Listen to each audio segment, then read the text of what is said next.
প্রদীপ্ত এই শেখ শাহজাহান 56 দিন ধরে পুলিশ তার নাগাল পায়নি। এই শেখ শাহজাহানরা দিনের পর দিন ধরে যে অপকর্মটা করে আসছিল এই সন্দেশখালী এবং সংলগ্ন এলাকায়, সেটা সম্পর্কে কারো কাছে নাকি কোনো রকম তথ্য ছিল না। এই প্রশ্নটা আমরা বারবার তুলেছিলাম যে শেখ শাহজাহান এরকমভাবে তার জমিদারি চালিয়ে আসছিল কীভাবে। ইডি যে অভিযোগটা করছে, ইডির যে অভিযোগ উঠে এসেছে, চার্জশিটে যে অভিযোগ করেছে ইডি, যে এটা পার্টি ফান্ডে টাকা জমা পড়তো, সেটাই কি এর আসল কারণ?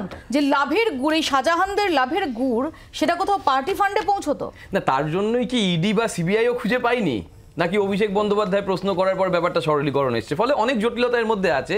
কিন্তু ভোটের রেজাল্ট সবকিছু বলে না। সন্দেশখালীর লোক তো জানতো, কেউ না জানতো, সন্দেশখালীর লোক তো জানতো যে শাহজাহান কত বড় সাম্রাজ্য চালিয়েছে। তারপরে রেজাল্টটা তোমাদের চোখের সামনে। আরো একজন আমি তো শুরুতেই বললাম, দিদি শান্ত, দিদি শান্ত, আমি কি বাবা রেজাল্ট সন্দেশখালী নিয়ে খুব ভালো, খুব ভালো করেছে। আচ্ছা আমি এবার আপনার সময় বলবো। আমি কি বলেছি দিদি, ভোটের রেজাল্টে সবকিছু রেজাল্ট হয় না। বসিরহাটে তৃণমূল কংগ্রেস জিতলেই সন্দেশখালীতে শেখ শাহজাহানরা দাদাগিরি করেছে। আমি এটা দিয়েই শুরু করেছি দিদি, তুমি যেটা এখন প্রশ্ন করছো সেটা দিয়েই শুরু করেছি। আমার পরের পয়েন্টটা খুব ইম্পর্টেন্ট ছিল যে 20 সাল থেকে তো উনি শেখ শাহজাহান হননি, 21 সাল থেকে তো হননি। আমি বামপন্থী বাদ দিয়ে দিলাম, 11 থেকে 20। তাহলে কি বলবো শুভেন্দু অধিকারী তো বিজেপির সঙ্গে বিট্রে করছে নাকি? শুভেন্দু অধিকারী তো শেখ শাহজাহানকে পাশে নিয়ে সব থেকে বড় জায়গা করতো, যে বলতো এরকম করে কোন কোন চেক কার কার কাছে আছে জনসমক্ষে দেখাতো। তো শুভেন্দু অধিকারী বিজেপিকে দিয়ে দিক না, বিজেপি না হোক এডিসিবিআই কে দিক না। এর আগে সেহগালের কথা শুনেছিলাম, যেটা অরূপদা বললো, মানিক ভট্টাচার্যের স্ত্রীর কথা শুনেছিলাম। সমস্ত তথ্যগুলো এনে শাস্তি দিক না, মুশকিলটা তো এখানেই। এবার আমাকে বলতে বলেছে অনেকক্ষণ, আমাকেও বলতে বলে আপনি বলতে এখানে ঢুকে যান। শেখ শাহজাহানকে আমার টাইম এখন শুরু হলো। শেখ শাহজাহানকে শেখ শাহজাহানকে বিধানসভায় দাঁড়িয়ে মুখ্যমন্ত্রীকে বলতে হচ্ছে ভালো ছেলে, ও কিছু করতে পারে না। অভিষেক ব্যানার্জিকে বলতে হচ্ছে ওর কোনো দোষ নেই।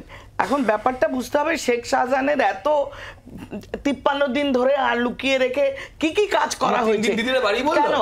তাহলে 50 দিন তো এত ফর্ম কাটে। শুনুন, ব্যাপারটা এরকম যে শাহজাহানের সম্পত্তির এই যে 900 বিঘে জমি বলছে, এটাও সব নয়। এই শুভেন্দু অধিকারী তার দ্বারা জমা দেওয়া যে শাহজাহানের সম্পত্তি আজ ইডির হাতে কোর্ট মাধ্যম গেছে, সেটাই প্রমাণ করছে। সেই ডকুমেন্ট প্রমাণ করছে শাহজাহানের সম্পত্তির পরিমাণ। আজকে শুভেন্দু অধিকারীর নাম দিয়ে যে কথাগুলো বললে, সেই কথাগুলো কতখানি মিথ্যা এটা প্রমাণিত। শাহজাহানের এই টাকা আজকে বলছে যে আমরা ভাগ দিয়েছি কামাক স্ট্রিট বা কালীঘাটে। আপনি আমাকে বলুন, এই মানি ট্রেলিং বা কালো টাকা সাদা করা, তাহলে মাথা খুঁজে বার করা হোক। মাথা যখন ধরা পড়বে দেখবেন দুধ কা দুধ পানি কা পানি। এই টাকা শাহজাহানের সম্পত্তি কিছুই না।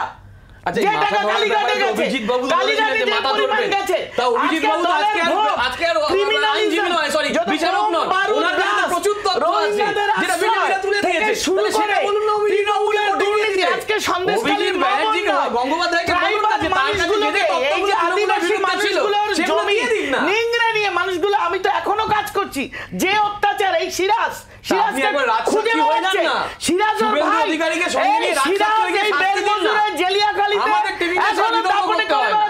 শিবু হাজরার ভাই কোটি কোটি টাকার সম্পত্তি, মাটি কামড়ে পড়ে থাকি। বাংলার আওয়াজ, বাঙালির আবেগ, জি 24 ঘন্টা।